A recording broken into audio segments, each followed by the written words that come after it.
Բարի երեկո եւ բարի գալուստ հայկական ժամանակ տաղավարում զրուցելու եմ հայկական խորհրդի փորձագետ Սամվել Մելիքսեթյանի հետ։ Բարև ձեզ, պարոն Մելիքսեթյան։ Փորձենք վերլուծել վարչապետի վերջին այցը Մոսկվա։ Ես ճիշտ եմ հասկանում, որ հիմնականում, քանի որ հայկական կողմի խնդրանքով էր այցը նաեւ կազմակերպվել, դա երկաթուղու թեմաներ ակտուալ եւ հիմնականում այդ թեմայի շուրջ պիտի լինեին քննարկումները, թեև մենք բաց մասում տեսանք լրիվ այլ թեմաների շուրջ հայտարարություններ եւ քննարկումներ, բայց ինչ է կարծում փակ մասում արդյոք քննարկումներ եղել են եւ հաջորդ օրվա արդեն Նովարչուկի հայտնի հարցազրույցից կարելի է ենթադրել, որ ռուսական կողմի եւ հայկական կողմի պատկերացումները առնվազն այս փուլում շատ տարբեր են։ Հասկանանք նաեւ լուծումները։ Այո, դուք երևի վերջին մասում պատասխանեցիք այդ հարցին, ռուսական եւ հայկական կողմի մոտեցումները այդ արձագանքից հստակ տարբերում են եւ նաեւ կարելի է հասկանալ, որ մի կողմից ռուսական կողմը օգտագործեց այս այցը, որ նախընտրական, այսպես ասած, որպես հայտարարությունների ինչ-որ հարթակ եւ նախընտրական հայտարարությունների, որոնք ուղղված էին ոչ թե Նիկոլ Փաշինյանին, այսինքն եթե դա լիներ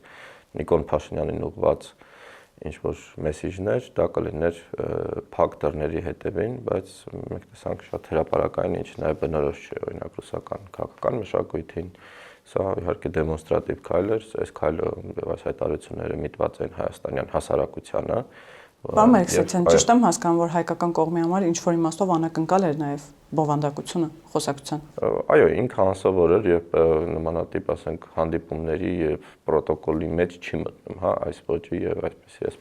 անկեղծության, այսպես ասած,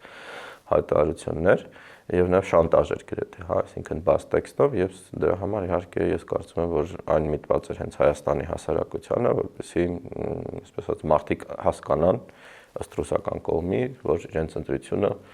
կարող է ազդել Հայաստանի այս կամ այն կախվածությունների վրա, որ ինքը ունի Ռուսաստանից, եւ սա իհարկե բաց շանտաժ էր, այն ինչ երևի հավանաբար եղել է օրինակ 2013 թվականի սեպտեմբերին Սերժ Սարգսյան Վլադիմիր Պուտին հանդիպման ժամանակ փակ դռների հետևին, այսինքն այս շանտաժի լեզուն ռուսական քաղաքականության մեջ ինքը կա եւ ակտուալ է եւ երկաթուղիների հարցում էլ մի ուրիշ նմանատիպ փաստար Կովերչուկը նշեց հաջորդ օրը, որ սա ռուսական բիզնեսին, այսպես ասած, իրավունքների ոտնաձգում է Հայաստանում, նա նույնիսկ կապեց օրինակ առևտրատնտեսական շրջանառության ծավալի անկումը, որ իրականում կապված էր այդ հիմնականում սանկցիաները շրջանցելու հետ, եւ որ ինքը շատ բարձր էր օրինակ 2024 թվականին եւ հետագայում երբ որ այդ պահանջները ավելի խիստ դարձան, մենք տեսանք այդ անկումը, նա կապեց էլի ռուսական բիզնեսի դեմ ինչ-որ քայլերի, թեև իրականում այդպես չի։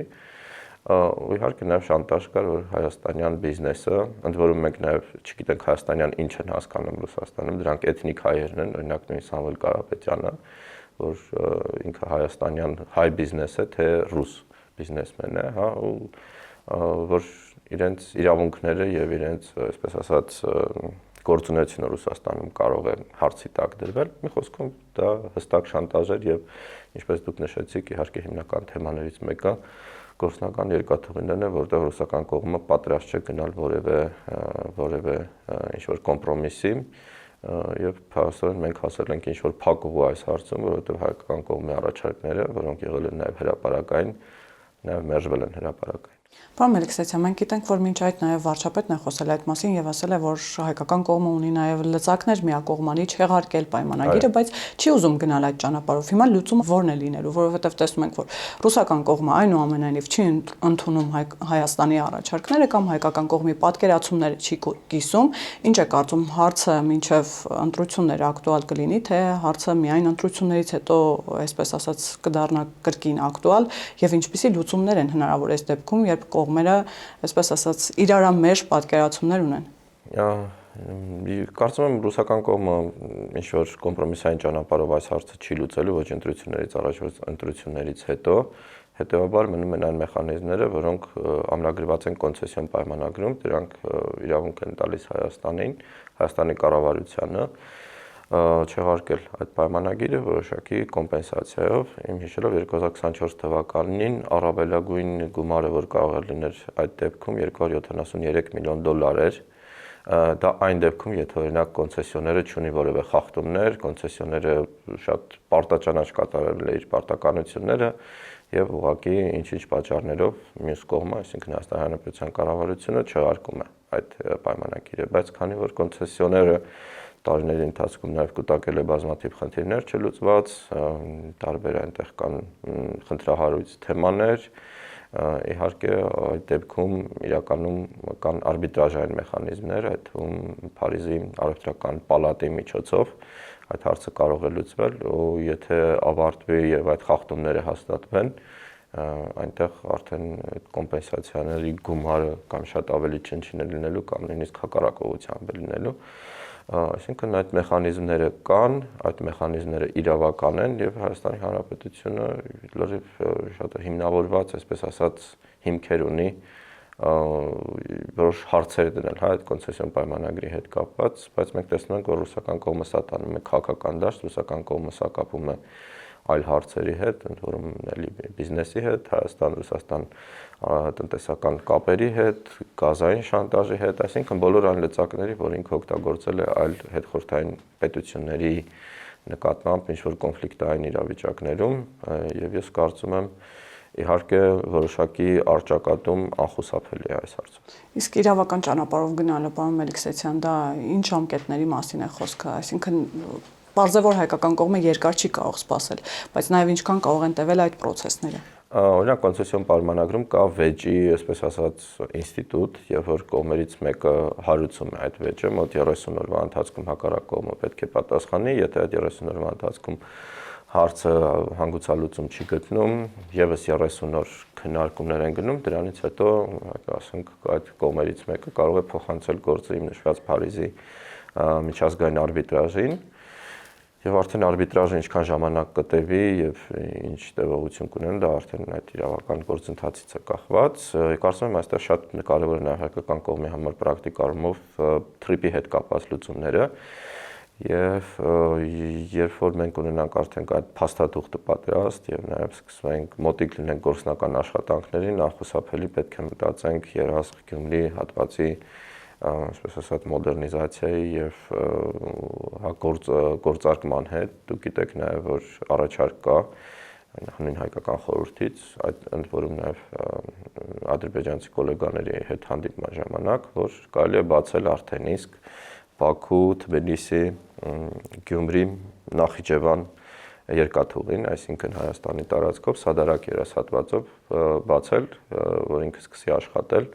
նաև Ադրբեջանը հնարավորություն ունենա ավելի արագ վերականգնել Նախիջևանյան հատվածը, իսկ սա նշանակում է, որ երբ որ մենք ավարտենք թրիպի հատվածը, այն ժամանակը, որ դրանից հետո Ադրբեջանը պետք է ծախսեր Նախիջևանյան հատվածի վերականգնման վրա, ինքը եւ մենք կշահենք եւ արդեն կունենանք աշխատող երկաթուղի, հա։ Այսինքն ըստ էության առաջարկը նրա մասին է, որ նախքան թրիպի իրականություն դառնալը պետք է այլ երթուղիներ գոնե գործի դրվեն եւ ապա շրջափակումը ինչ որ իմաստով տեղի ունենա։ Այո, հենց դա է իմաստը այն առաջարկի, որ հայկական կողմը արել էր դեռ անցած տարվա վերջին, որ պետք է վերականգնվի Սադարակ Երազղ եւ Ախուրիկ Գյումրի հատվածները, հա, երկաթուղում։ Պարոն Մելիքսեթյան, ես ճիշտ եմ հասկանում, որ նաև այդ առաջարկը հաշվի առնելով միայն թրիպի պրոյեկտին սպասելը ինչ որ իմաստով վտանգավոր է նաև ռիսկային հայկական թեկուզ կողմերի համար։ Ես կարծում եմ ինքը նաև անիմաստ է, որովհետև դուք տեսնում եք մենք ունենք բավականին լավ դինամիկա արդեն, երբ որ առաջին մատակարարումները եղան ցորենի, կարող ենք հիշել են խոսակցությունները, որ սրանք ինչ որ, ասենք, մի անգամյա ակցիաներ են եւ շուտով ավարտվելու են, բայց մենք տեսնում ենք, որ իրականում այդ գործընթացը շարունակվեց, մենք վառելիք ստացանք, էլի ցորենի նոր պարտիաներ են գալիս Հայաստան, այսինքն արդեն կարիքը կա եւ նաեւ Ադրբեջանը այդ կարիք ունի Նախիջևանի հետ ավելի հստակ եւ ավելի կայուն կապ հաստատելու եւ Իրանում զարգացումները դա եւս մեկ անգամ ցույց տվեցին ու ընդհանուր առմամբ սпасել մի քանի տարի, իսկ թրիպի գործնական փուլի անցնելը հավանաբար 2030-31 թվականներն են, հա, եւ որ մենք ունենանք արդեն կառուցված եւ աշխատող երկաթուղի, հետեւաբար մինչեւ 2030-31 թվականը սпасել թրիպին, հա, եւ փակ պահել մյուս կոմունիկացիաները սխալ կլիներ, առավել եւս որ որևէ խնդիր ես չեմ տեսնում, արդեն իսկ Նախիջևանը կարող է կապնվել երկաթուղով Ադրբեջանի հետ, արդեն իսկ մենք նույնպես, եթե լուծվեն այդ հարցերը, կարող ենք կապնվել Նախիջևանով Իրանի Իսլամական Հանրապետության հետ, այնտեղ տարբեր այլ առաջարկներ կան, օրինակ այն լուծումը, որ հիմա ես եմ մշակում հայկական խորհրդի շրջանակներում, դա եվրոպական լայնության երկաթուղու կառուցումն է Գյումրիից մինչև Երասխ եւ նաեւ Ջուլֆա, եթե դա ստացվի, նայեք մեր խնդիրը որն է, հետխորհրդային տարածաշրջանում երկաթուղիների լայնությունը 1520 մմ է, իսկ գրեթե ամբողջ աշխարհի մեծ մասում, այդ թվում Եվրոպայում եւ մեր անմիջական հարևաններ Թուրքիայում, Իրանում 1435 եւ եթե դուք անցնում եք խորհրդային, ասենք լայնության երկաթուղուց դեպի եվրոպական, ասենք հայ-թուրքական սահմանին, խորհրդային տարիներին այդ կայարաններն են, որտեղ բարձրացնում էին վագոնները, փոխում էին այդ անիվները եւ անցնում էին թուրքական երկաթուղիների այդ լայնությանը կամ խորհրդային եւ դա պահանջում է բավականին երկար ժամանակ ու նաեւ գումարի կորուստ է եւ Հայաստանի համար սա խնդիր է, որովհետեւ նայեք եւ Իրանի հետ ենք մենք այդ խնդիրը ունենում, երբ որ Հայաստանից բեռը գնում է Իրան եւ Հայաստանից բեռը գնում է Թուրքիա։ Ու քանի որ մեր հարևանները այդ երկու խոշորագույն ամբողջ Առաջավոր Ասիան այդ ստանդարտով են, եթե մենք անցնենք, կառուցենք մի ճանապարհ, որ Հայաստանի մի սահմանից կանցնի Նախիջևան եւ Նախիջևանում կմիանա Իրանի երկաթուղային ցանցին, եւ մենք եւ ադրբեջանական կողմը կարող ենք անխոչնդոտ արագ իրականացնել բեռնափոխադրումներ, ուղևորափոխադրումներ, ինչու՞ չէ ապագայում նաեւ ցանկացած ուղղությամբ, հա, այսինքն դուք Երևանում կարող եք նստել գնաց ու առանց որևէ այդ մի քանի ժամ, նույնիսկ մի քանի օր սպասելու, երբ են փոխելու այդ անիվները, հասնել Եվրոպա, հասնել Առաջավոր Ասիա երկրներ, սա կարևոր եւ շատ երկարաժամկետ, այսպես ասած, ծրագիր է, բայց արդեն իսկ ես կարծում եմ, որ պետք է մենք մտածենք, որովհետեւ երկու ամենախոշոր մեր հարևանները Թուրքիան եւ Իրանը այս ստանդարտով են եւ ամբողջ Եվրոպան է այս ստանդարտով երկաթուղային ու սա էֆեկտիվ կապեր հաստատելու շատ կարևոր միջոց է։ Մի խոսքով այստեղ կան բազմաթիվ հարցեր եւ ցավոք սրտի Հայաստանը այս առումով ժամանակ է կորցնում։ Դուք գիտեք 2023 թվականին մենք հայտարարել ենք այդ խաղաղության խաչմերուկ նախագծի մասին ու մինչև հիմա այդ շրջանակներում նաև մենք չունենք որևէ առաջընթաց կապված կոմունիկացիաների մի կողմից ապաշրջափակման հենց Հայաստանի տարածքով, մյուս կողմից ինչ որ շինարարության, հա, ու նաև տեսնում ենք, որ ռուսական կողմը միտումնավոր ձգձգում է այս գործընթացը, դա հստակ է, ու նույնիսկ Կովերչուկը խոսում է նրա մասին, որ այդ հատվածների վերականգնումը ինչ որ ֆինանսական տեսակետից այդքան էլ արդարացված չէ եւ այլն եւ այլն։ Բայց նաև խոսում են համակարգի կոլապսի մասին, եթե հայկական կողմը գնա իր պատկերացրած սցենարով։ Նայեք, հայաստանական կողմը իհարկե շատ վատ վիճակում են Հայաստանի երկաթուղիները 90-ականների վերջին, բայց այնուամենայնիվ 2007 թվականին, երբ որ հայկական կողմը դեռ չէր հանձնել կոնցեսիան, մենք ունեինք գրեթե 3 միլիոն տոն բեռնափոխադրումներ եւ իմ հիշելով մոտ 800,000 ուղևոր փոխադրում Հայաստանի երկաթուղիներով։ Հիմա մենք ունենք կրկնակի ավելի ցածր բեռնափոխադրումների ծավալ, հիմա մենք ունենք նաև մոտ 200-300,000 ավելի քիչ ուղևոր է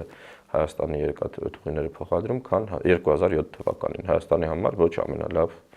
տարին էր, հա, այդ առումով։ Ու նաև այն ժամանակ իհարկե Հայաստանը շատ ավելի ծանր տնտեսական վիճակում էր գտնվում, հիմա ես կարծում եմ Հայաստանի կարողությունները բավարար են, որ ինքը ապահովի այդ երկաթուղիների նաև ֆունկցիոնալությունը, առավել ևս եթե մենք բացում ենք սահմանները, Հայաստանի երկաթուղիները դառնում են բավական շահավետ նաև հիմնարկություն եւ իհարկե ես կարծում եմ ռուսական կողմը այստեղ շատ մեծ չափազանցնում է այն իրավիճակը, որ կա, առավել ևս ռուսական կողմը նայեք, որ ստացել է երկաթուղին, մենք ունեցել ենք գործող գիծ, դա մինչև Դիլիջան գործող երկաթուղիներ, հիմա այդ գիծը չի գործում։ Ընդ որում ռուսական կողմի պարտականությունը կոնցեսիոն հանձնել Հայաստանին երկաթուղիները 2038 թվականին, եթե ավարտվում է պայմանագիրը, այնպիսի վիճակում, որ դեռևս 3 տարի առանց հավելյալ ներդրումների այդ երկաթուղիները ֆունկցիոնալ են։ Այսինքն մենք առանց հավելյալ գումար ծախսելու կարողանանք օգտագործել ամբողջ այն ցանցը, որը հանձնել ենք ռուսական կողմից։ Այսինքն պարզ է, որ այդ իրավիճակը չի հիմա։ Այդ իրավիճակը չի, ընդ որում Հրազդան Դիլիջան հատվածը, այնտեղ կա թունելը, դուք գիտեք, որ տարածաշրջանում ամենաերկարն էր մինչև 2025 թվականը եւ վրացիները այդ մրցակցության շրջանակներում մոտ 30 մետր ավելի երկար թունել կառուցեցին, հիմա երկրորդ տեղն է, բայց Մեղրաձորի թունելը բավականին լուրջ ներդրումներ է պահանջում, որպեսզի այնտեղ ապահովեն վենտիլյացիայի խնդիրը, որտեղ խորհրդային տարիներին շատ ակտուալ էր եւ պատճառներից մեկն էր ինչու դադարվեց ուղևորափոխադրումները այդ ուղղությամբ։ Մինչև Դիլիջան գնացող հատվածը պետք է նաև վերականգնվի ու այն բյուջեն, որը արդեն իսկ մնացել է, այսպես ասած, ներդրումների Հարավկովկասյան երկաթուղու, խոսքը մոտ $60 միլիոն մասին էր 2024 թվականին, հիմա ավելի փոքր գումարի մասին է խոսքը, ինքը ուղղակի բավարար չէ, որ համ պահպանի ամբողջ երկաթուղային ցանցի ֆունկցիոնալությունը եւ նաեւ վերականգնի այն հատվածը, որը ըստ պայմանագրի ինքը մեզ պետք է հասնի ֆունկցիոնալ վիճակում։ Հետևաբար սա արդեն խախտում է, ընդ որում կարևոր խախտում է։ Այնտեղ պայման խախտումներից մեկը նաև պատճառներից մեկը ինչու կարող է օրինակ առաջանալ վեճ կողմերի միջև եւ նաև դադարեցվի կոնցեսիոն պայմանագիրը, եթե կտրուկ նվազում են ինչ-որ ցուցանիշները, հա։ Եվ դուք ինչպես նշեցի, մոտ 2 անգամ բեռնափոխադրումները 2023 թվականից իմ հիշելով նվազել են եւ հիմա շատ ցածր մակարդակի են գտնվում։ Պարոն Մելիքսեթյան, որքան էլ որ պարզ է, որ Ռուսաստանը փորձում է արհեստականորեն խոչընդոտել այդ գործընթացները նույն ապաշրջափակման իմաստով, բայց հասկանանք նաև Ադրբեջանի մոտեցումները ինչպիսին են, օրինակ Ադրբեջանի շահագրգռվածությունը կամ հետաքրքրությունը որքանով է մեծ, որ ցամաքային այսպես կապ ունենա Հայաստանի միջոցով Նախիջևանի հետ։ Վերաբերմունքը ինչպիսին է, որովհետև տպավորություն կա, որ Ադրբեջանը որքան էլ մի կողմից խոսում է խաղաղության գործընթացի մասին, մյուս կողմից օրերս օրինակ իրենց օմբուդսմենը խոսում էր ցեղասպանության մասին, ասում էր, որ միջազգային կառույցներ պիտի դիմեն, որպեսզի իբրև թե հայերի կողմից իրականացված ցեղասպանությունը ճանաչեն։ Մենք տեսնում ենք, որ արհեստական այսպես խոչընդոտներ են ստեղծվում նաև ադրբեջանական կողմից եւ այսպես ձգձգվում է նաև որոշակի process-ը։ Հիմա հետաքրքիր է ադրբեջանական կողմում կա հետաքրքրությունը ապաշրջափակման առումով։ Նախկինում երբ որ մենք առաջարկում էինք տարբեր լուծումներ, այդ օրինակ այդ հյուսիսով Նախիջևանի հետ կապնվելու խնդիրը,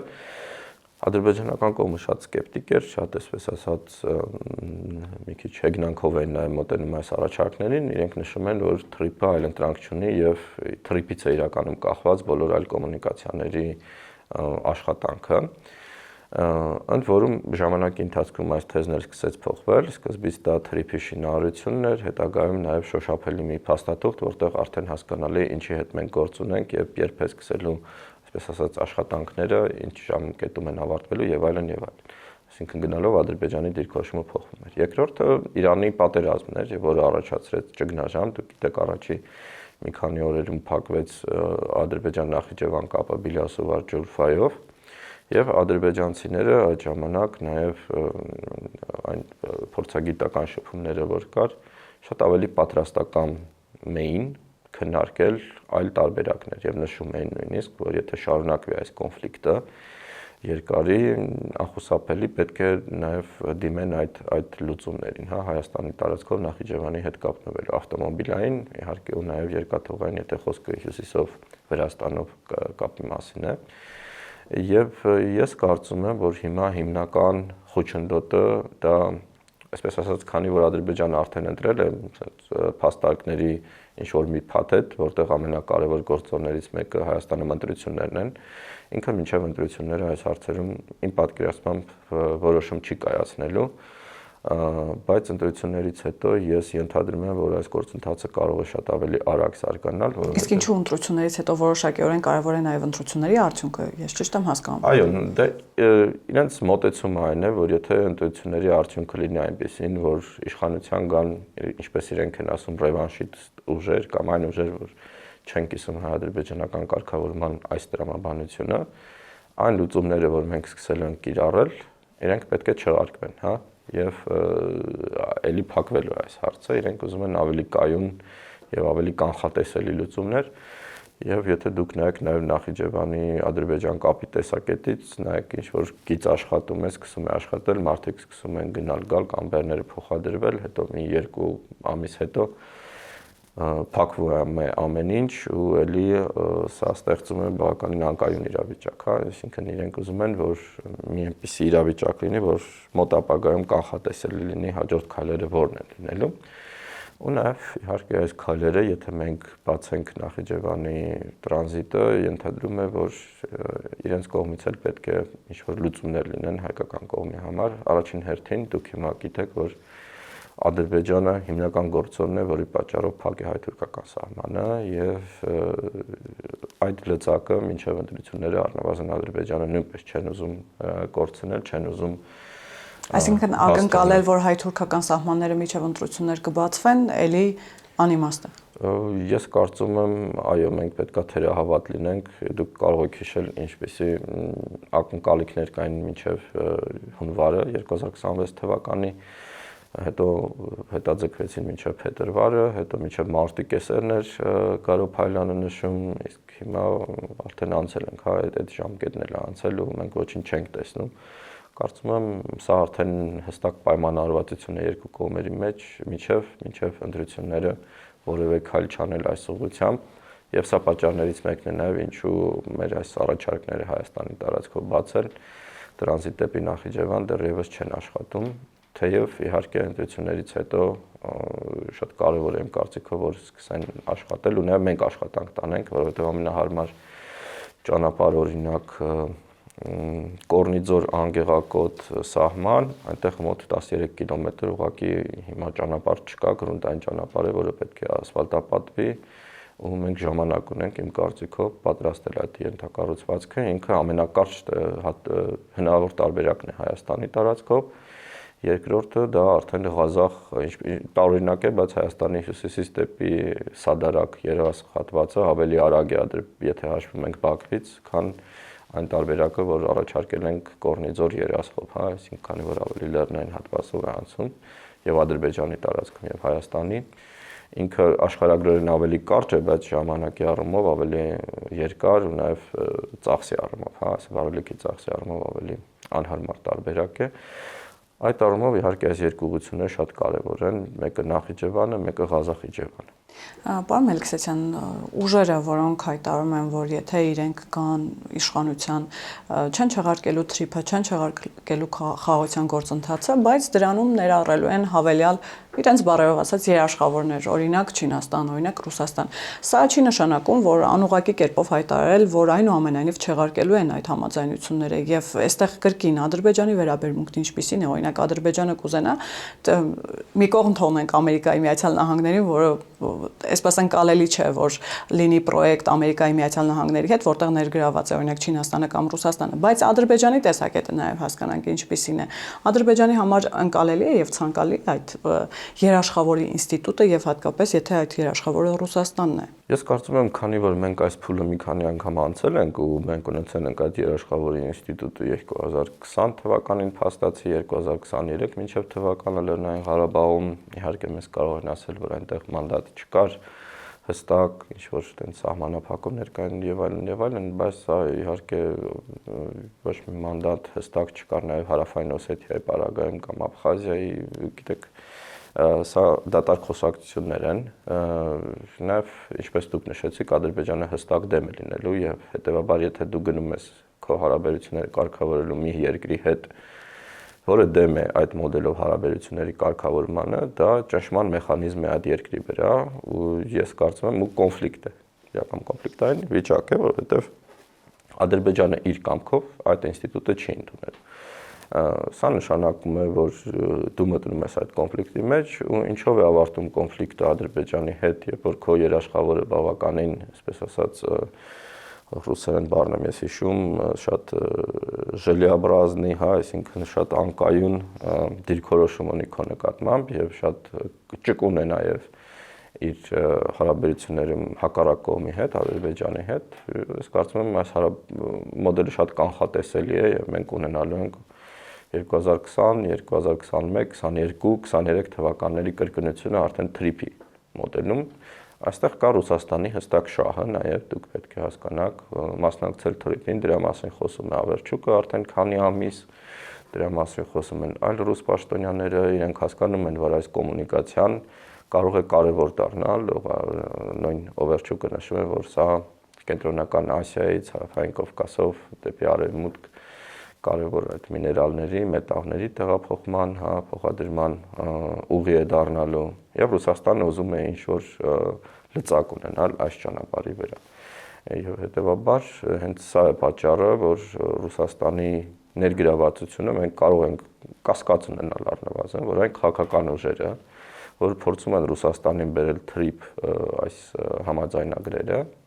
իրենք դա անում են ոչ թե Հայաստանի շահերից ելնելով, այլ դա անում են, որովհետև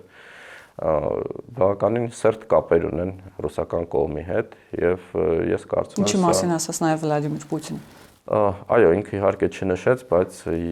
շատ, չգիտեմ, շատ տարօրինակ պետք է ինտելեկտուալ կարողություններ ունենալ, որ չհասկանալ ում մասին էր խոսում Վլադիմիր Պուտինը, սա խնդիրներից նաեւ մեկն է, հա։ Այստեղ հստակ մենք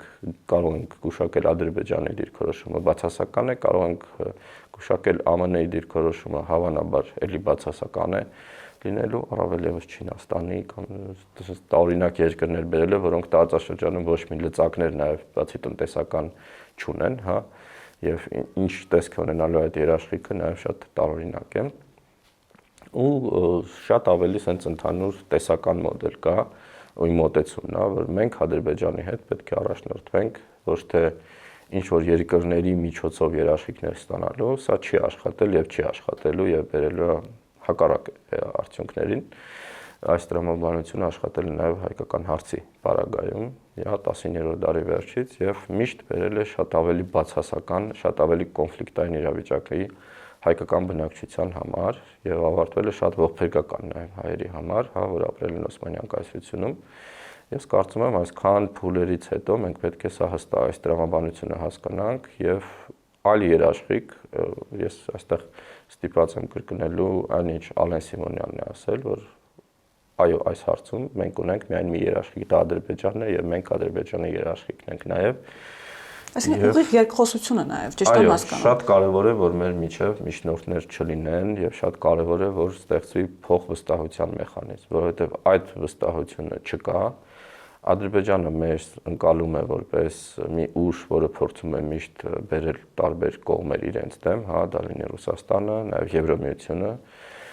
շատ ագրեսիվ են իրենք դրան արձագանքում, նույնը Թուրքիայում, թուրքական կողմի մոտ այդ ընկալումները կա, սա ձևավորված քաղաքական ինքնություն է նաև։ Այսինքն ինչպես քաղաքականության մեջ են ասում, որ իրենց վրա տղա են բերում, ճիշտ եմ, հասկանում դրսից ինչ-որ ուժը հզոր։ Այո, լեզվով, բայց նայեք, իրենց մոտ այդ սպառնալիքը, այդ վտանգը կա, որ Հայաստանը ոչ թե Հայաստանն է, Հայաստանը երբեք չէր կարող այսքան խնդիրներ, մեծ խնդիրներ ստեղծել իրենց համար։ Սա այո, թուրքական պատմագրության եւ քաղաքական ինքնության մաս է եւ ադրբեջանական։ Այլ քանի որ Հայաստանը կապված է եղել եւ հայերը ռուսական կայսրության հետ, արևմուտքի հետ, քրիստոնյա արևմուտքի հետ եւ ադրբեջանցիները հաճախակի բողոքում են, որ օրինակ իրանց չեն սիրում, որովհետեւ իրենք մահմեդական են, իսկ հայերին որտեղ գնում են, ասենք, շատ ասես դրական են վերաբերվում։ Այդ իրավիճակը նույնիսկ կախված էր Հայաստանի դեմ հարձակման 2022 թվականին եւ դրանից հետո բողոքում են, ասում են, նայեք հայերը մոտ 30 տարի գրավել են մեր 7 շրջանները, բացի Լեռնային Ղարաբաղը, որ խորհրդային տարիներն Ադրբեջանի մաս էր, ամբողջ բնակչությունը լքել էր այդ տարածքները, քաղաքները ոչնչացվել են եւ այլն եւ այլն, եւ ոչ մեկը հայերի մասին այդպիսի վատ բաներ չէր ասում եւ այդպիսի խիստ պահանջներ չէր դնում Հայաստանի առաջ։ Իսկ հիմա ոնց որ մենք մի քանի բարձունք ենք գրավել Հայաստանի սահմանին ու ամբողջ աշխարհը կոչվում է որպես Ադրբեջանը օկուպացնում է Հայաստանի տարածքները եւ այլն, փաստացի իհարկե իրենք դա են արել, բայց իրենց մոտ այդ ընկալումը կա, որ հայերին ավելի շատ են սիրում կոպիտ ասած, եւ սա շատ տարածված է եւ սա պետք է հասկանալ, որ մենք այդպիսի մտածելակերպով նաև քաղաքական գործիչների հետ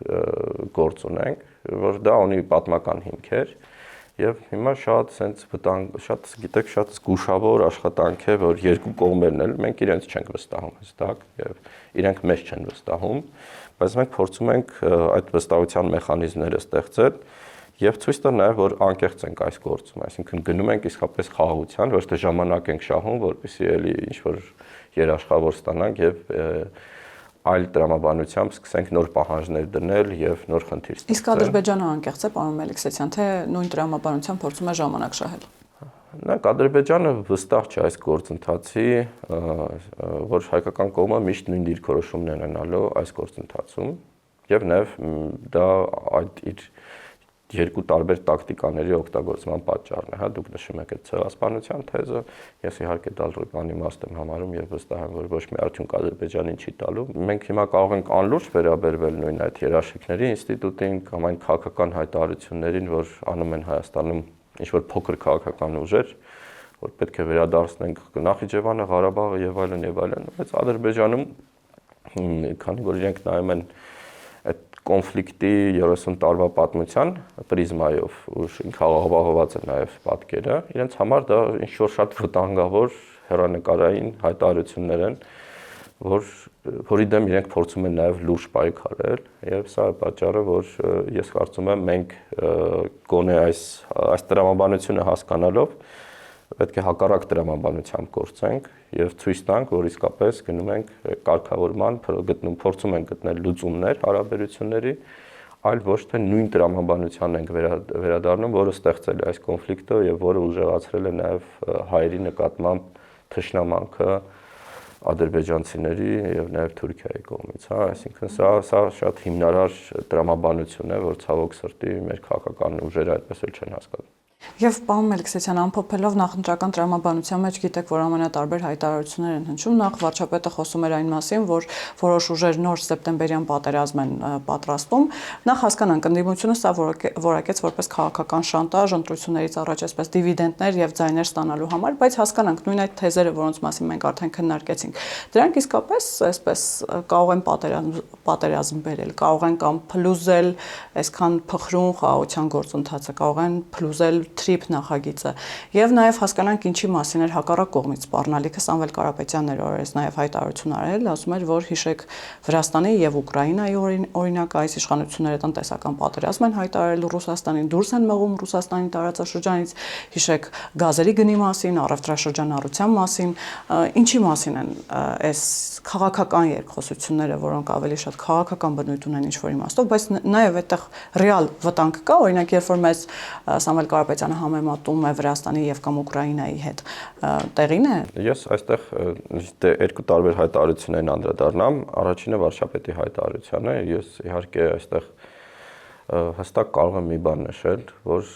այն տրամաբանությունը եւ այն առաջարկները, որ մենք տեսնում ենք որպես այլընտրանք, իրենք տանելու են հայ-ադրբեջանական հարաբերությունների առնվազն կոնֆլիկտային դաշտ են տանելու եւ կոնֆլիկտային դաշտի մի մասը նաեւ էսկալացիաներն են, պատերազմական գործողություններն են, ու սա վերացական ինչ-որ թեզեր չեն, այսինքն վարչապետը կարող է դա օգտագործել ներքաղաքական ինչ-որ պայքարի համատեքստում եւ նախընտրական գործընթացի համատեքստում, բայց որպես իրականություն արտացոլող հայտարարություն իրենք համապատասխանում են իրականությանը։ Եթե մենք վերադառնում ենք այս ոճի, մենք վերադառնում ենք կոնֆլիկտի եւ դա նշանակում է, որ կարող է լինել նաեւ այն ինչ առնվազն մենք ունեցել ենք օրինակ մինչև 2020 թվականը, այսինքն ամեն տարի տասնյակ զոհեր, դիվերսիաներ, էսկալացիաներ ու արդեն ոչ թե Լեռնային Ղարաբաղում, որտեղ նաեւ սահմանին մինչև 2016 թվականը բնակավայր չկար ուղղակի, հա, այլ Հայաստան-Ադրբեջան սահմանին, որտեղ Կապանն է օրինակ 1 կիլոմետր հեռավորության վրա սահմանից ու եթե նայեք այդ տրամաբանությամբ լիներ 2021 թվականից հետո, երբ որ հայկական զինուժը դուրս եկավ Ղուբաթլուի շրջանից եւ կանգնեց սահմանին, հիմա Կապանի ամբողջ այդ սահմանային հատվածը մարդ չէր բնակվելու կամ Կորնիձոր կամ տեղ գյուղերում եւ այլն, որոնք շատ խոցելի են։ Երբ որ մեզ ուզում են ասել, որ ոչինչ չի փոխվել, ու հիմնականում նույն այն քաղաքական ուժերը կամ նաեւ ես հիմա իմ գոլեգաներին պետք է նաեւ նշեմ, հա, փորձագետներին, որոնք բոլոր այս քայլերի ժամանակ ասում են այս քայլերը զիջողականությունը Հայաստանի կողմից տանում է անխուսափելի պատերազմի, այսինքն պատերազմի թեզը հայկական քաղաքական դաշտում ամենաշահարկվող թեզն էր, եւ որ ասում ենք, որ մենք կանգնում ենք մեր սահմանին կամ ճանաչում ենք այն սահմանները, որ եղել է խորհրդային տարաժամանակ, կամ ասում ենք գնում ենք դելիմիտացիա, դեմարկացիա Կիրանցում, այդ թվում մի քանի տներ, որ մնացին հակառակ կողմում եւ նաեւ ադրբեջանական նախկին գյուղերի տները մնացին Հայաստանի տարածքում։ Մեր ասում են, որ չէ, սա պատերազմ է լինելու, ադրբեջանական սպեցնազը մտնելու է Կիրանցով Վանաձոր, դուք հիշում եք այդ հիմար թեզերը։ Ու բոլոր ամբողջ դաշտն էր խոսում պատերազմի մասին, բայց պարզվեց, որ իրականում այս քաղաքականությունը տարավ շատ ավելի կայուն պատկերի, ու հիմա երբ որ հասկանալի է, որ այս տրամաբանությունը իսկապես տանում է դեէսկալացիայի, իրենք ասում են, չէ, պատերազմի մասին, որ նախկինում իրենք են ասում, ամեն ինչ տանելու է պատերազմի, չի կարելի խոսել, դա մի քիչ շատ խնդալու է ու շատ տարօրինակ է։ Ես կարծում եմ, սա պատճառն է, որ մարդիկ չունեն հիմնարար պատկերացում ինչ է կատարվում եւ նաեւ կան շատ վախեր մեր քաղաքական դաշտում, բայց կան նաեւ մանիպուլյացիաներ եւ Սամվել Կարապետյանի եւ նմանատիպ այլ քաղաքական ուժերի դեպքում հիմնական խնդիրը այն է, արդյոք այդ մարդկանց մտահոգությունները, մտավախությունները արտացոլում են իրենց տեսակետները եւ իրենց շահերը որպես Հայաստանի Հանրապետության քաղաքացի, թե իրենք գտել են փոխշահավետ մի տարբերակ եւ որ իրենց շահերը համապատասխանում են մի այլ պետության շահերի, հա, ասենք ռուսը դուք հիշում եք Կովկասյան գերուհի այդ կինոից, որ հերոսներից մեկը ասում էր «Ատի не путай свою личную шерсть государственной», հա, Ֆրունզիկ Մկրտչյանի եւ Տավարիշ Սախովի այդ հերոսների բաններ, բանավեճներ։ Եվ հաճախակի հենց այստեղ մենք ունենք, որ մարդիկ իրենց ազգային Հայաստանի շահերը խառնում են այլ պետության տեսակետների հետ եւ փորձում են կոմպրոմիս գտնել այդ երկու տեսակետների միջեւ եւ ես կարծում եմ, որ սա է ամենավտանգավորը։ Սամվել Կարապետյանը, եթե ես վստահ լինեի, որ ինքը իսկապես իր համար Հայաստանի Հանրապետության շահերը առաջնային են եւ ինքը նաեւ կախված չի եւ իր այս քաղաքական գործունեությունը, որի դեմ ինքը բազմաթիվ անգամ խոսել է 2015 թվականից, որ չի պատրաստվում քաղաքական գործիչ դառնալ եւ պատահաբար ինքը դառնում է քաղաքական գործիչ, լինելով Ռուսաստանի ամենահարուստ մարդկանցից մեկը։ Սա այն հիմնական խնդիրն է, որ այս մարդիկ այնքան կախված են նաեւ անձնական տարբեր պատճառներով, որ չեն կարող անկեղծ եւ անաչառ լինել այս հարցերում, իսկ սրանք շատ վտանգավոր հարցեր են Հայաստանի Հանրապետության համար, հա։ Եվ հետեւաբար այս բոլոր առաջարկների տակ մենք այդ ենթատեքստը տեսնում ենք եւ ես վստահ եմ, որ այդ ենթատեքստը ցավոք սրտի կա։ Ու սա է հիմնական խնդիրը։ Ու նաեւ ես կարծում եմ, որ այնուամենայնիվ հիմա մեր հիմնական խնդիրներից մեկը այն է, որ խաղաղության այս այսպես ասած, կարգավորման այս տրամաբանությունը ինքը դարձել է շատ ոչ պոպուլյար մի թեզ, հատկապես մեր, այսպես ասած, ավելի բարձր կնթական ցեզ ունեցող խավի մեջ, հա, որովհետև երբ որ դուք գնում եք օրինակ մարզեր, խոսում եք մարդկանց հետ, կան մտավախություններ կապված այս գործընթացից, բայց կա շատ ավելի անկեղծ զրույց եւ շատ ավելի անկեղծ պատրաստակամություն, եթե ասենք հակառակ կողմը կատարում է այս պահանջները, մենք էլ ենք պատրաստ կատարել այս պահանջները։ Ես պետք է նաեւ երևի, չգիտեմ, շատերի համար ցավով նշեմ, որ այդ զրույցների ժամանակ նաեւ Ղարաբաղի հարցը գրեթե մարդիկ չեն արծարծում, որովհետեւ համարում են, որ այդ հարցը փակված է, հա չկա, իրատեսական չէ։ Ընդ որում մարդիկ, որոնք նաև տարբեր ժամանակ ներգրաված են եղել կոնֆլիկտի մեջ, կորուստներ են ունեցել եւ բայց ունակ են բարդ ընկալման, հա, այս պատկերը շատ վաղուց հայտնի է սահմանային գյուղերում, եւ որ մարդիկ կռվել են, կորցրել են, հողեր են կորցրել, մարդկանց են կորցրել գյուղացիների հարազատների, բայց շատ ավելի ռացիոնալ են նայում այս խնդրին։ Ու մենք ինչքան հեռանում ենք այդ մակարդակից գնում ենք ավելի ինտելեկտուալ դասի բանավեճեր, հայտնում ենք մի հեքիաթային ավելի sense իրավիճակում, որտեղ նաև մարդ ժողովրդին, հա, կամ տարբեր խմբերի ժողովրդի վերագրում են այնպիսի կարծիքներ, որոնք իրականում հայաստանյան հասարակության մեծ մասի համար ուղղակի չկան, հա, այսինքն վերագրում են դիրքորոշումներ, որոնք չկան ու սա նաև լեգիտիմ է դառնում, հա, որովհետև դրանք ավելի ճիշտ են ինչ-որ այլ տեսակետներից, ինտելեկտուալ ժառանգության, պատմական հիշողության եւ այլն, բայց ես կարծում եմ սա հիմնական խնդիրներից մեկն է հայկական քաղաքական նաև, այսպես ասած, բանավեճերի, որովհետև իրենք շատ վաղուց չեն արտացոլում այն տրամադրությունները, այն խնդիրները, որ կան հայաստանյան հասարակության մեջ։ Այս 35 տարվա մեջ Հայաստանի բնակչության մեծամասնության համար գլխավոր թեման եղել են սոցիալական թեմաները, հայկական քաղաքական դասի համար դրա եղել են ազգային, այսպես ասած, ազատագրական պայքարը։ Ու նաև այս երկու տարբեր լրիվ տրամաբանությունները, որոնք մեկը մյուսի վրա ազդել են նաև երկրորդը ազդել է սոցիալական ծանր իրավիճակի վրա, նաև այդ մեր կրթված, այսպես ասած, դասը չի հասկանում այդ տրամաբանությունը եւ այդ հետևանքները, չի հասկանում, որ 35 տարի միլիոնավոր մարդիկ լրիվ ուրիշ կարիքներով ու տրամաբանությամբ են ապրել։ Ու նաև թշնամաբար է վերաբերվում այն քաղաքական դիրքորոշումներին, որ հիմա այդ մարդիկ ունեն, եւ շատ տարօրինակ բաներ կա, որ մարդիկ վախենում են իրենց դիրքորոշումը հայտնել քաղաքական, որովհետեւ վերևներում դա կարող է դիտարկվել որպես, ասենք, դպրոցի դասատուն կարող ասի, որ դա հակազգային է, հա, կամ չգիտեմ, ինչ որ հեռուստացույցից խոսող ինչ որ գլուխներ կարող են այդպիսի բնութագրել, բայց ինքը իր խորքում վստահ է, որ ինքը ճիշտ է։ Եվ նաև ընտրությունների ժամանակ ենք մենք տեսնում, որ սա արտացոլվում է բավականին հստակ դիրքորոշմամբ։ Սա նաև իհարկե խոցելի կողմեր է ստեղծում, որովհետև լիքը, օրինակ, եթե նույն Սամվել Կարապետյանի կուսակցությունը չունենար այն գումարը, որ ինքը ունի, ինքը չէր կարող քաղաքական ուժ լինել, ու պատճառներից մեկը այն է, որ բնակչության մի մասի համար Սամվել Կարապետյանը բարի պապիկ է, որ գալու է եւ իրենց փողերը բաժանվելու, լուծելու է իրենց սոցիալական հարցերը։ Բայց սա նույնպես ցույց է տալի, որ այդ մարդկանց համար սոցիալական խնդիրներն ավելի կարեւոր են, քան այն ազգային փաթեթավորումը, որ Սամվել Կարապետյանի քաղաքական ուժը բերում է այդ ծրագրի տակ, հա, այսինքն էլի այդ խեղաթյուրված պատկերը կա, իմ կարծիքով մենք պետք է շատ փորձենք ավելի լավ հասկանալ հասարակությունը ինչ է ուզում ու ավելի քիչ խոսենք հայ ժողովրդի եւ այդ ընդհանրական անունների կողմից, հա։ Շնորհակալ եմ, պարոն Մելիքսեթյան։ Հիշեցնեմ, որ զրուցակիցս Սամվել Մելիքսեթյանն էր, կհանդիպենք։